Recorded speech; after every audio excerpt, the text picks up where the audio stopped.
Hola, ¿qué tal? ¿Cuáles son los grandes ideales y los caminos concretos a recorrer para quienes quieren construir un mundo más justo y fraterno en sus relaciones cotidianas, en la vida social, en la política y en las instituciones?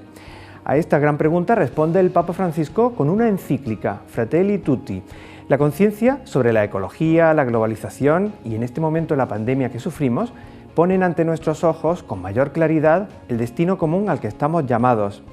Inspirado en el pensamiento del Santo de Asís, el Papa reflexiona sobre las sombras que amenazan nuestra convivencia y hace una llamada a todas las personas de buena voluntad a un cambio del corazón. Con efecto en nuestras relaciones como individuos y como instituciones, el sueño de una fraternidad social es posible y es más necesario ahora que nunca. Comenzamos.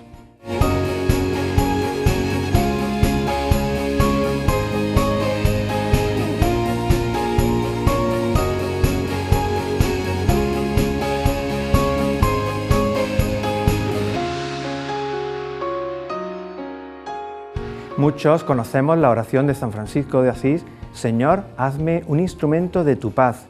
En la víspera de su fiesta, el Papa Francisco, inspirado en el pensamiento y vida del Santo de Asís, presenta al mundo la encíclica Fratelli Tutti.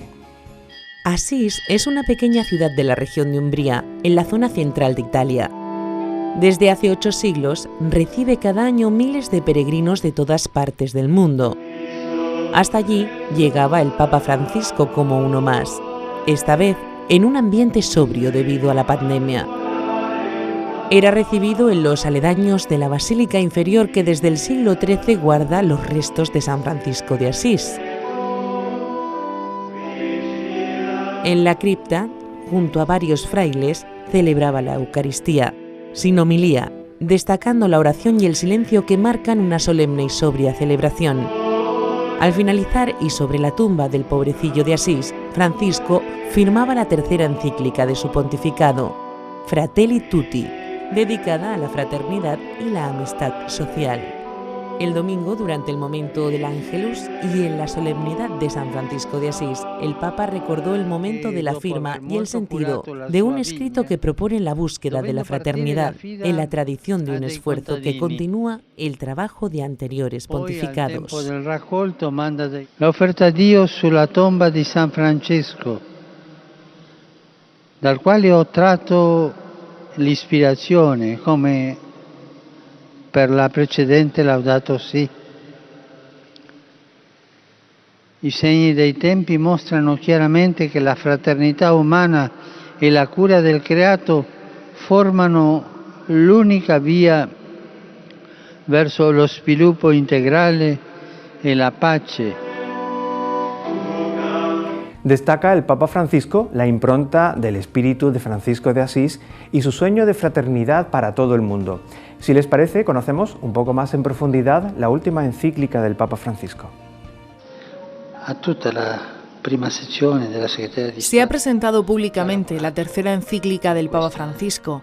En la línea de la anterior y consecuente con las líneas de su pontificado, se hace un llamamiento a cambiar el corazón de las relaciones humanas y sociales, inspirándose en la llamada universal a la fraternidad de Francisco de Asís. En Asís, quien lo ha visitado, se respira esa fraternidad, se respira ese espíritu de apertura, de concordia, que Francisco vive no por ser un ecologista o ser un humanista, sino porque Francisco vive al Dios de Jesucristo, a ese Dios trinitario que es Padre, Hijo y Espíritu Santo, y desde ahí él se siente hermano de todos los hombres y de toda la creación. Su título, Fratelli Tutti, proviene de la admonición sexta de San Francisco, unas exhortaciones dirigidas a la primitiva fraternidad. San Francisco la escribe como avisos espirituales para ayudar a discernir a los hermanos. Francisco, cuando escribe esta admonición a los hermanos, pues lo que quiere es que fijen su mirada en Cristo, en Jesús, porque Francisco no quiere imitar a las primeras comunidades cristianas, y por eso él no se basa en el libro de los Hechos, sino que Francisco bebe directamente del Evangelio. El documento recoge algunas de las sombras que, a juicio del pontífice, amenazan la fraternidad entre culturas, pueblos y personas. Después empieza un proceso en la encíclica desde el Evangelio y desde la situación social, sobre todo en nuestra cultura occidental.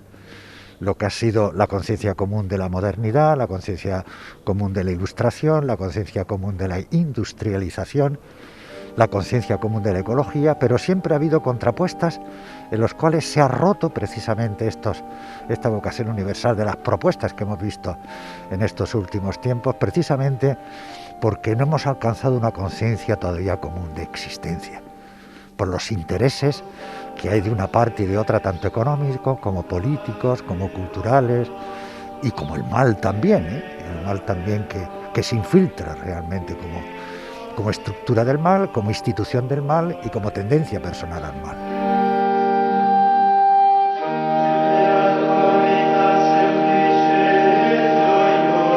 Francisco cuestiona nuestras seguridades reflexionando sobre la parábola del buen samaritano. Hay unos malvados que hacen el mal, hay unos representantes de Dios que piensan en Dios, practican la devoción en Dios, pero no cumplen lo que Dios hace. Sin embargo, hay un samaritano que tiene un sentido, una conciencia del prójimo. Y también Jesús, la pregunta que hace es, ¿quién se ha portado como próximo? No dice quién ha sido el prójimo, el apaleado, sino... Entonces también una conciencia personal de que existen otros. Junto a los avances en libertad y derechos humanos logrados en los últimos siglos, han surgido nuevas formas de dominio. Pero también vemos que esa, visión universal del hombre se ha impuesto a través de totalitarismos, o de intereses comunes o uniformidades que no han respetado lo que es la dignidad de la persona humana y la conciencia de la persona humana. Y entonces él repite una y otra vez, como en otros escritos. Hay también una conciencia no universal, sino personal. Vuelve a señalar entre los descartados a los ancianos abandonados, los no nacidos, mujeres explotadas o los inmigrantes, pidiéndonos un cambio de actitud hacia ellos. Cuando miramos enfrente y vemos a alguien, tú acoge, protege, promueve e integra. Palabras contundentes también para propuestas políticas que conllevan el populismo o el liberalismo. Porque el populismo no es el pueblo, que tarda muchísimos siglos en ir poco a poco proviendo una cultura en la cual la persona humana tiene una identidad y defiende los valores fundamentales de su unidad. Eso es muy lento. El populismo son imágenes, símbolos que hacen arrastrar a la gente sin tener conciencia de sí mismo como pueblo. Y lo mismo los liberalismos, que dice, eso es una imposición del capital, que dice, esto hay que promover la libertad para beneficio mío. No es una cuestión de cambiar las reglas de juego, no es una cuestión de cambiar la política, no es una cuestión de cambiar el dinero de sitio, es una cuestión de cambiar el corazón. Mensajes inspirados en la experiencia que el propio santo vivió en Asís. San Francisco empieza esos 3 años a vivir en torno a Asís. Ese entorno así entonces se da cuenta la cantidad de gente que hay fuera de las murallas viviendo, que son los pobres, los migrantes, los enfermos, los que no tenían cabida dentro del urbanismo de la ciudad que estaba rodeada de una muralla. Hombre, esto es otra cosa, aquí hay otra realidad. Entonces, cuando dice San Francisco a los señores feudales, a la aristocracia de Asís, usted dele el dinero a esto, no dice eso, dice cambie el corazón. Un cambio de vida que transforme el modo de mirar al otro y que Francisco descubre en el Evangelio. La misma actitud con la que el Papa se siente llamado a presentarse ante quien en su tiempo era considerado el mayor enemigo de la cristiandad. God shall call them his sons. What do you want of us?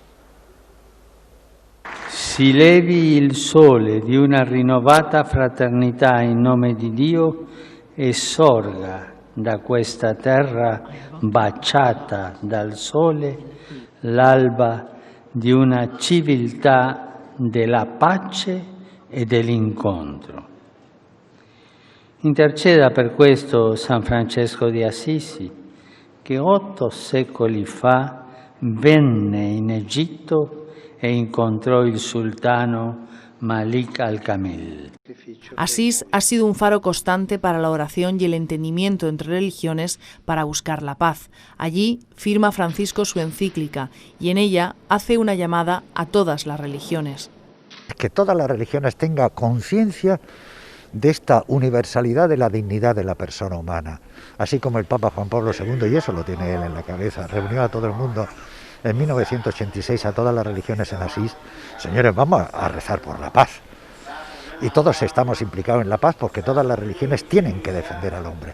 No se cree en Dios para machacar al hombre, se cree en Dios para defender la vida que Dios ha dado. Una defensa de toda persona como respuesta a la redención de Cristo y su imitación al estilo de la parábola. Tanto amó Dios al mundo que entregó a su propio Hijo. ¿Quién es ese Hijo? El buen samaritano, el que puede unirse al otro porque sabe que está sufriendo, que sabe que está muriendo y puede hacer como samaritano lo que hace Jesús. Echa vino para desinfectar y coge un trozo de tela y lo envuelve. Y lo que son las potencias naturales del hombre en sí misma mirada, lo hemos visto que no tiene capacidad, están dañadas. No tienen capacidad por sí mismos. Necesitamos de esa potencia divina. Fratelli tutti, hermanos todos, una llamada con el sabor de Francisco de Asís, con el sabor del Evangelio. Francisco ve en Jesús al hermano. Ese es el prototipo de hermano. Y Francisco quiere ser hermano como Jesús. Y en Jesús sabemos que no había distinción de unos y otros. No, todos eran iguales. ¿Por qué? Porque se sabía ese hijo amado del Padre, y desde ese sentirse amado, desde ese sentirse impulsado por el Espíritu, amaba pues a todos los que se encontraba y amaba la creación. Pues de la misma manera, pues Francisco imita y quiere que sus hermanos imiten esas actitudes de Jesús.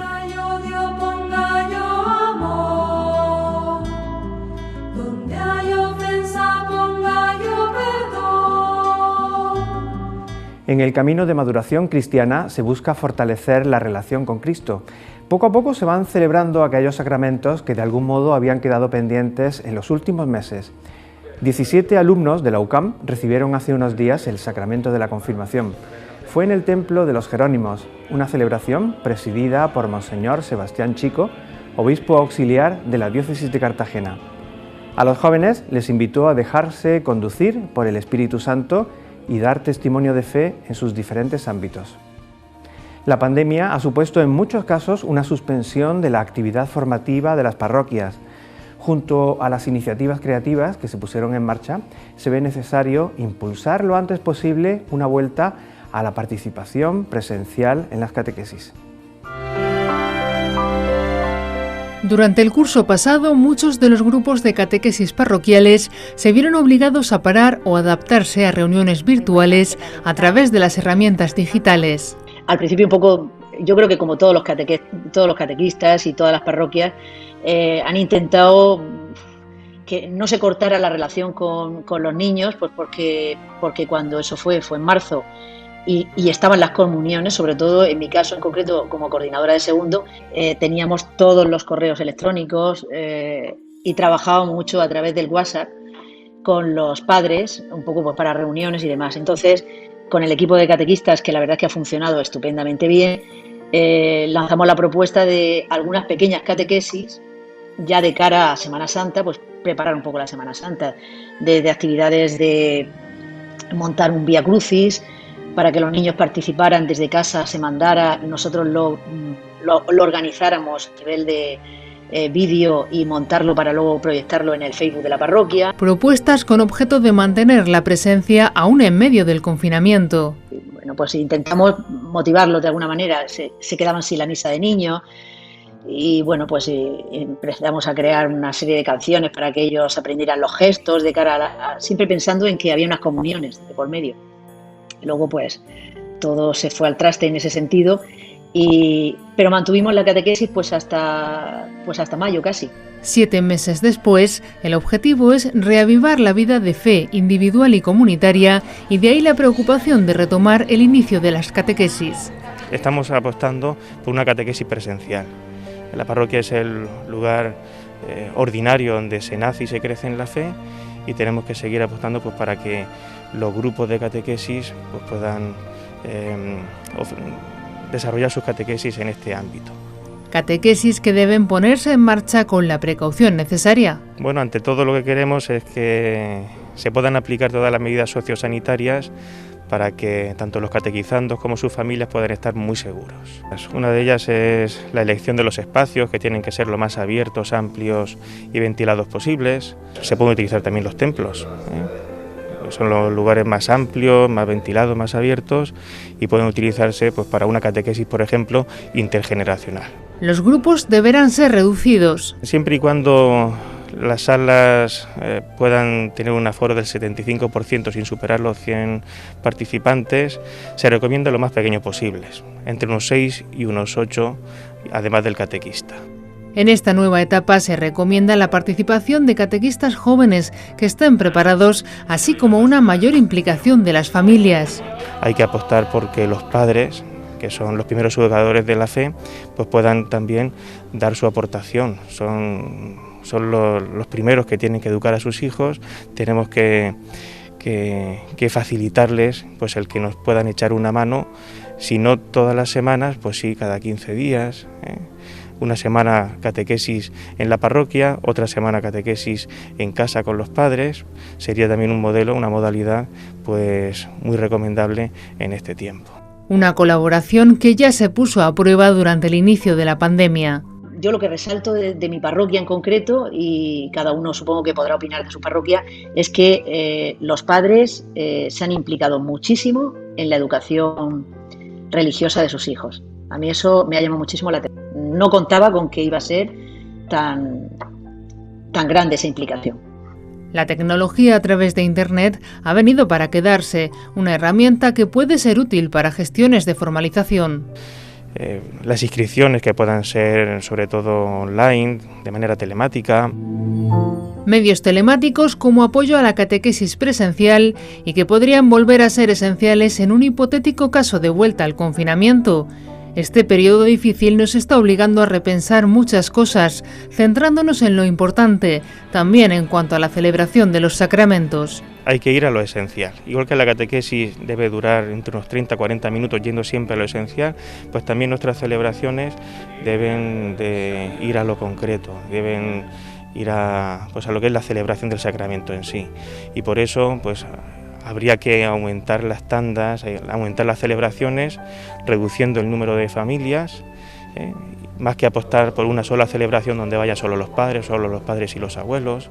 Una vuelta a lo esencial insistiendo en la experiencia personal, un objetivo que en el caso de los pequeños necesita contar con el apoyo de las familias. Realmente los primeros educadores en la fe son los padres, es la familia. Nosotros apoyamos esa labor, pero siempre hemos tenido la idea muy clara de que, por ejemplo, en catequesis no es el sitio donde los niños tienen que aprender a rezar.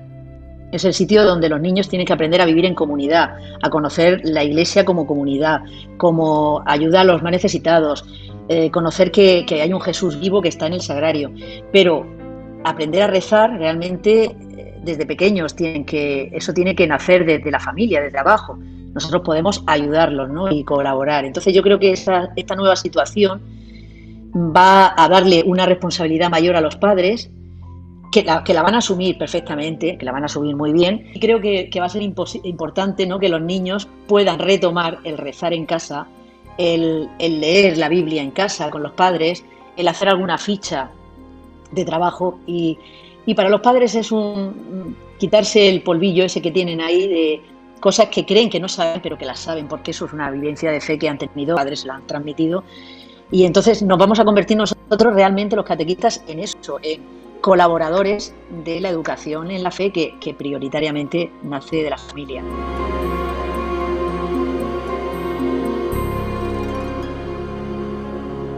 Una vuelta a lo esencial. ¿Somos conscientes de la invitación que Dios nos hace? Una pregunta importante que tiene que ver con el sentido de nuestra vida y con el estilo de amistad y fraternidad con que actuamos. Oímos la reflexión de don José Manuel Lorca Planes.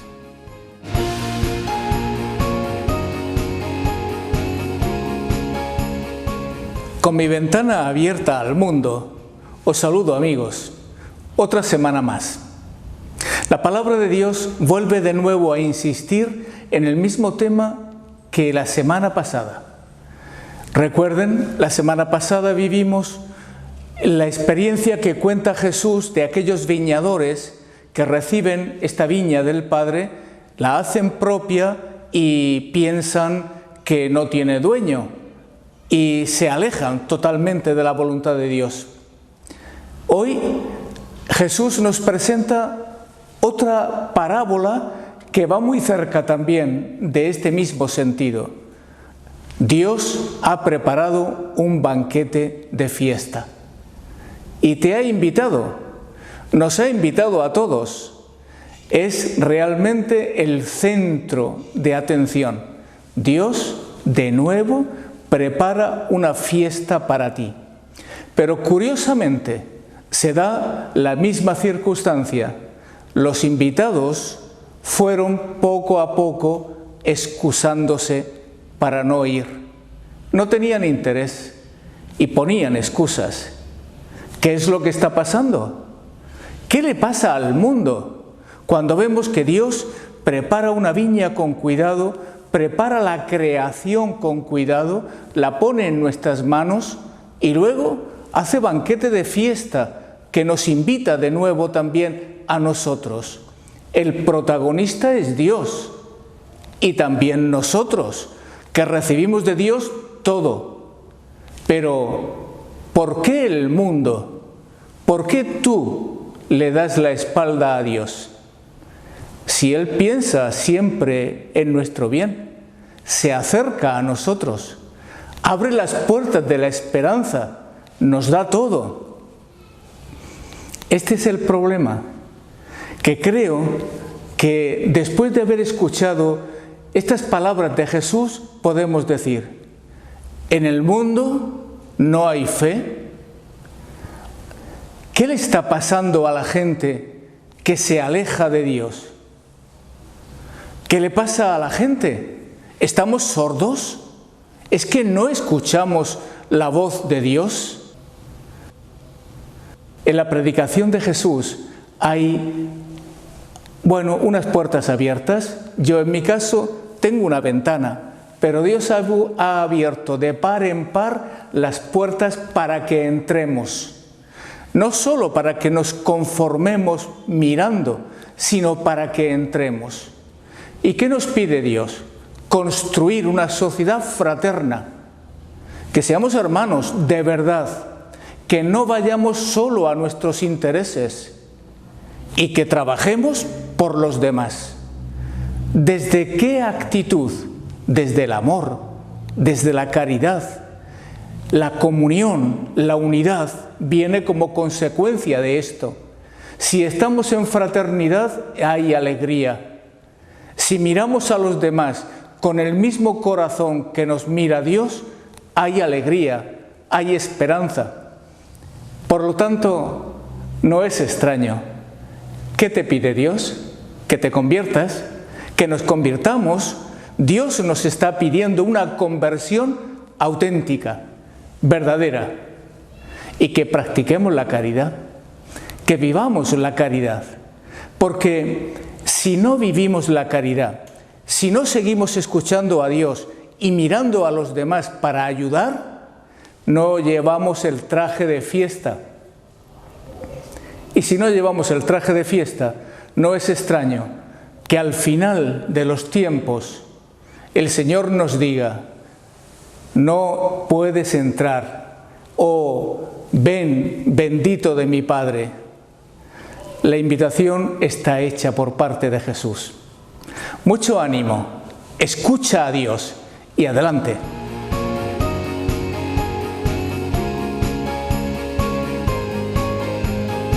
Y llegamos al final de este programa. Dios nos está pidiendo una conversión auténtica. La invitación de Jesús está hecha y responde a los anhelos infinitos con los que vivimos. Así nos lo recuerda Carlo Acutis, un joven italiano de nuestra época que será beatificado en unos días y que vivía su fe con alegría en medio de una vida como la de muchos jóvenes, amigo del deporte, la informática y las amistades, y con una originalidad: haber unido su proyecto de vida al de Cristo. Una meta que nos hace originales y sobre la que no se cansaba de hablar. Como él decía, con una frase muy interesante, todos nacemos originales, pero muchos mueren como fotocopias. Les dejamos con una canción italiana que recoge algunos de sus pensamientos. Nos vemos la semana que viene. Sean felices. La musica, lo sport e poi gli amici, la gioia di giocare e camminare. Non ne ho mattino, non ne ho mattino. Il corpo vivo e santo lo attrae, non esita a lasciarsi affascinare. E poi l'incontro con il suo Signore, un amore che lo fa cambiare. Non ne ho mattino.